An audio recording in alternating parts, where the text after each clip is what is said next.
When I was mourning my old life a couple of weeks ago, I was led to the book of Job, and it's required reading for me. So I read it, even though I was hurting, knowing that that life is never going to return to me, and not really looking towards my new life, And so I had to read Job. And we all know, like, Job, we know Job from Bible school, the shortened version. Job was one of God's favorites. Job put all his faith in God, and God had put him to the test, and he never cursed God's name throughout that test, and God rewarded him again. There are many parts in Job that never get spoken of because we've always heard the shortened version, but Job was a very, very, very faithful man. And the reason God put that test on him was because the devil requested it. The devil hated Job because God had blessed him so much. And God said, bet.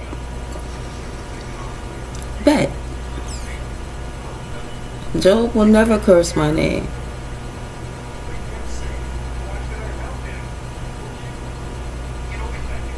And there are so many more important parts to Job's story.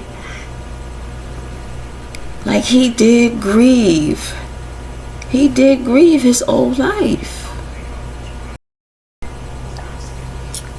God took Job all the way down the rabbit hole, honey. He took his health.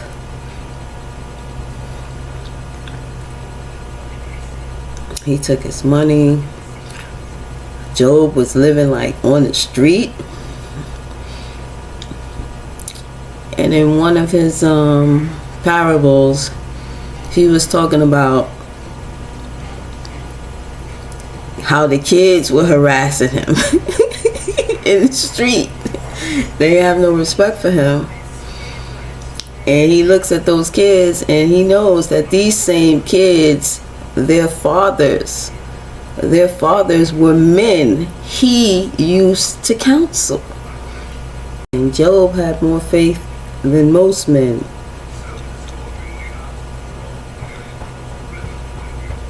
God trusted him. Does God trust you?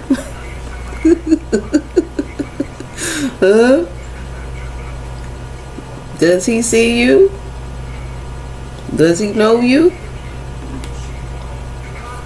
Before you start cheering for other people's downfall,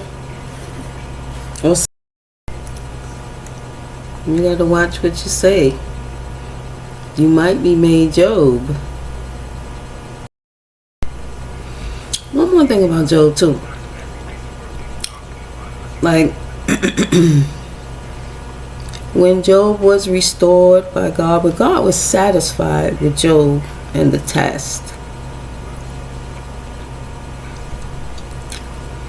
And he restored Job.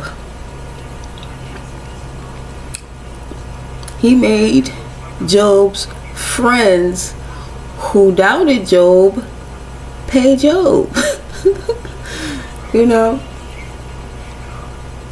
He made them give him, I think, gold and silver and other things, cattle, things like that, after his test. Because they doubted Job. And Job held steadfast, It wasn't perfect. And I think that's what God wanted me to see. That it's not perfect, but you're still holding steadfast.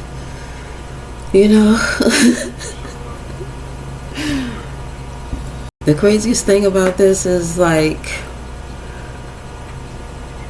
I think I was talking about it earlier. Being abandoned. Being abandoned. Like, yeah, you have friends, but, you know, not everybody's that close up on you, you know?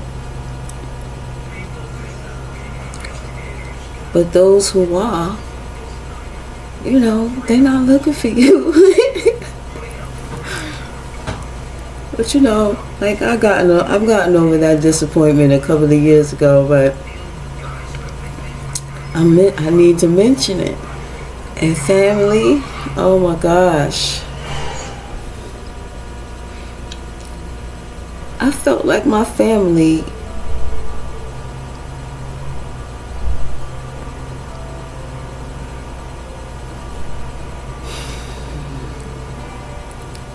I don't know, should have done more without me having to ask, you know? Sometimes I feel like a beggar now, you know? But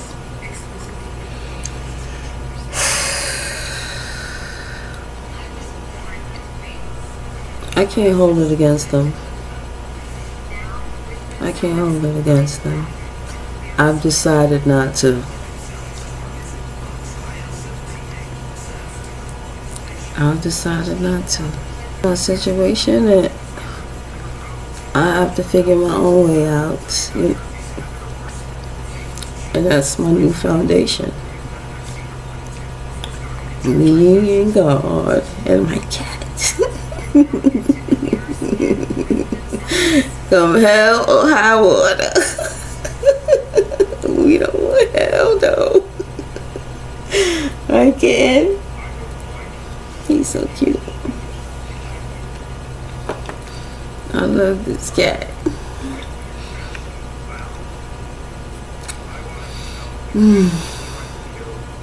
He's my companion.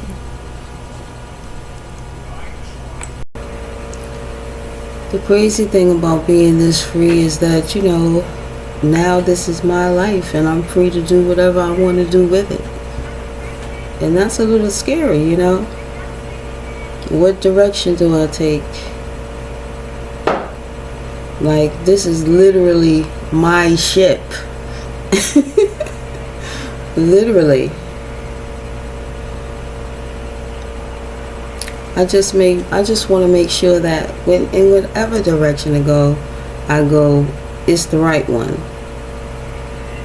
Or at least leading to the right one. I'm seeing what you're doing.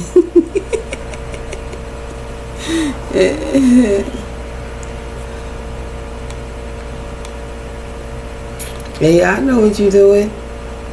Shit, hey, I know a lot. A lot. AI is not going to be good for us. It's not. And there's no regulation on it. It just gets installed. It's integrated. It's immediately, without even thought to what it's going to do. But they've done projections. They know what it's going to do. It's going to unemploy a lot of the population. That's what it's going to do.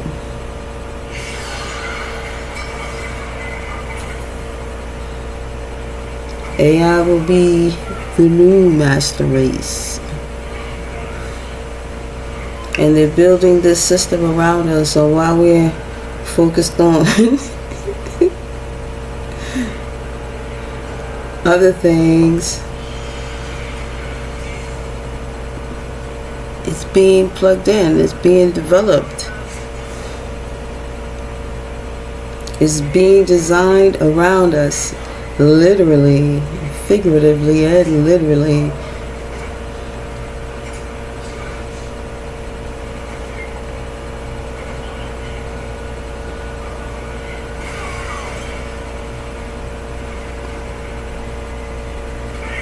Soon it'll be asking mankind, what is your purpose?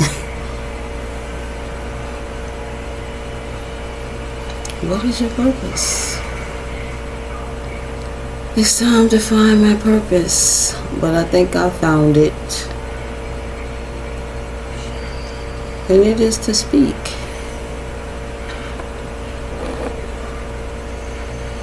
To speak. Good night.